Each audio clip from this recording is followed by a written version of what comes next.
Every morning, millions of people around the world start their day with a cup of Starbucks. But behind this simple sip lies an entire industry. From coffee farms in Latin America, Africa, and Asia, to modern factories and cozy cafes across the globe. Today, we'll trace the journey of a coffee bean step by step. How it is grown, processed, transformed into a fragrant beverage, and finally reaches customers' hands. Starbucks doesn't buy coffee at random. The company selects farms with ideal conditions: specific altitudes, unique soil, stable temperature, and humidity. For example, beans from Colombia develop light fruity notes. In Ethiopia, they take on bright acidity and floral aromas. And in Indonesia, they form deep, earthy flavors. Farmers cultivate coffee trees for years. Each plant requires care, proper watering, protection from pests, and constant monitoring. When coffee cherries reach ripeness, they are picked by hand. This method allows farmers to select only the best, fully ripe fruits. Sometimes a single tree can carry berries of different ripeness, which is why manual labor remains key. In some regions, machines are used, but Starbucks relies heavily on handpicking to ensure quality. Every basket is inspected. Unripe or damaged cherries are immediately set aside. Freshly picked cherries cannot be stored for long. They spoil quickly. That's why processing starts right away. There are two main methods. Dry method. Cherries are spread out under the sun and turned regularly. Over several weeks, they dry out, and the beans inside develop a rich, complex flavor with fruity notes. Wet method. Cherries are sent through water channels where machines remove the pulp. The beans, still covered in a mucilaginous layer, are placed in fermentation tanks for 1 to 2 days. Natural enzymes break down the remaining pulp, giving the coffee a clean, bright taste. Afterward, the beans are washed and dried to a precise moisture level. The dried beans, known as parchment coffee, are put through sorting machines and manual inspection. They are graded by size, color, and density. Only clean, uniform, mature beans continue their journey. Next, they are hulled to remove the protective parchment layer and pressed into large 60-70 kilo sacks. In this form, coffee can be stored for years without losing quality. But Starbucks enforces strict logistics rules. Sacks are shipped under controlled conditions by land or sea. When green beans arrive at Starbucks roasting facilities, they undergo another round of inspection. Everything matters here: moisture content, shape, color, and aroma. Each batch receives a quality passport with details on country of origin, flavor profile, and intended roast level. At this stage, beans don't yet smell like coffee. They're dense, green, and almost odorless. The magic begins a little later. Inside, massive plants stand industrial roasters, the machines that transform green beans into the brown, aromatic Starbucks coffee beans we all know. Temperatures reach 240–275 degrees C. Rotating drums ensure even heating. First, the beans turn yellow, then brown, expand in size, and release oils. Roasters, skilled specialists, monitor the process closely. They listen for the characteristic cracks, the first and second crack, which indicate stages of readiness. Even the smallest deviation can ruin an entire batch. For different varieties and beverages, Starbucks uses different roast levels. Light roast emphasizes fruity and floral notes. Medium roast, balance between smoothness and richness. Dark roast, bold flavors with hints of chocolate and caramel. Each batch is cooled instantly to stop the roasting process. If beans stay hot too long, they over-roast and lose their balance of flavor. After roasting, beans are transferred to industrial grinders, where they are milled to precise sizes.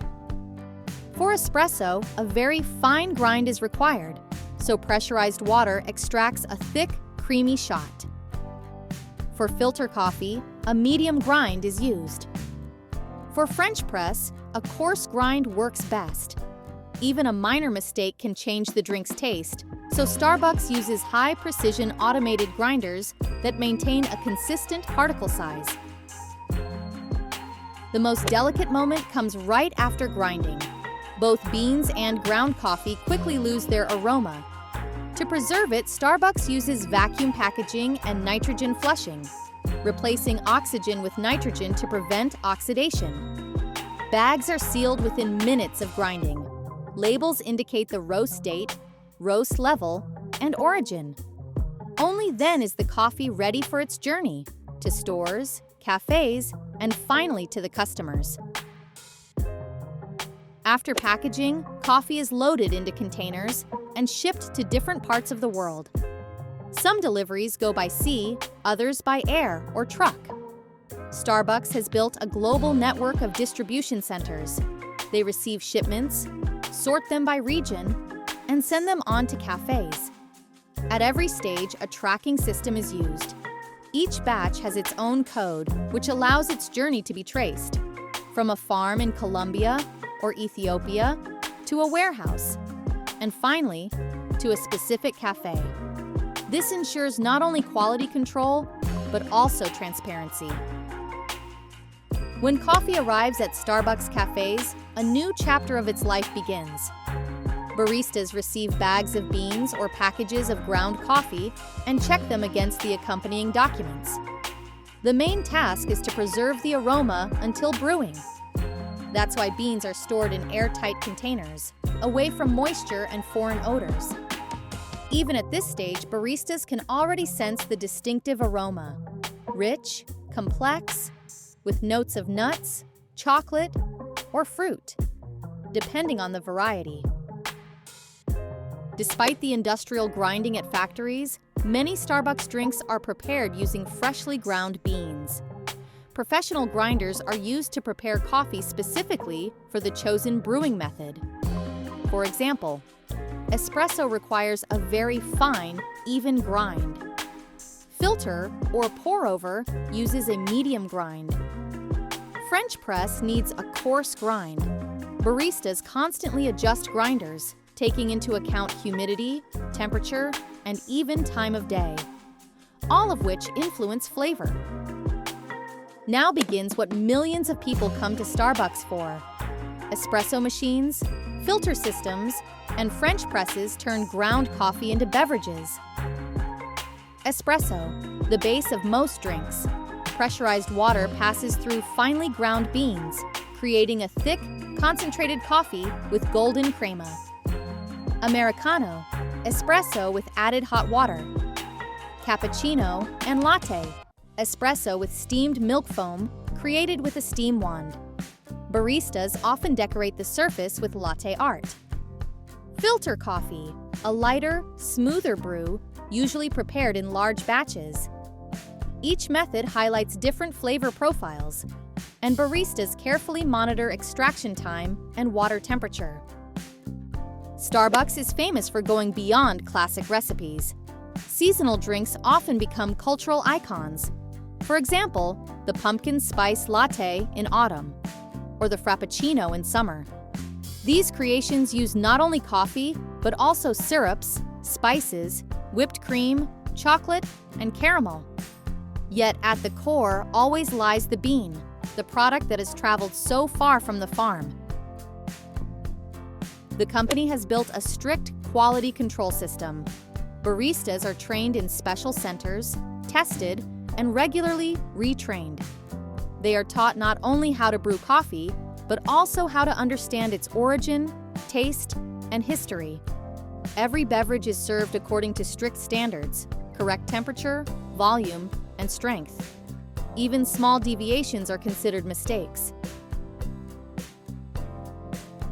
At the end of its journey, coffee becomes the cup held by the customer.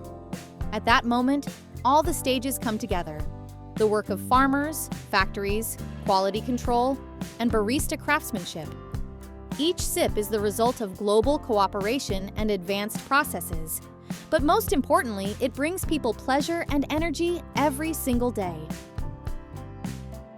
The story of Starbucks is the story of how a simple bean became a global cultural symbol. From distant plantations to cafes in every city, the journey is built on a commitment to quality, sustainability, and unique flavor. Starbucks is more than just coffee.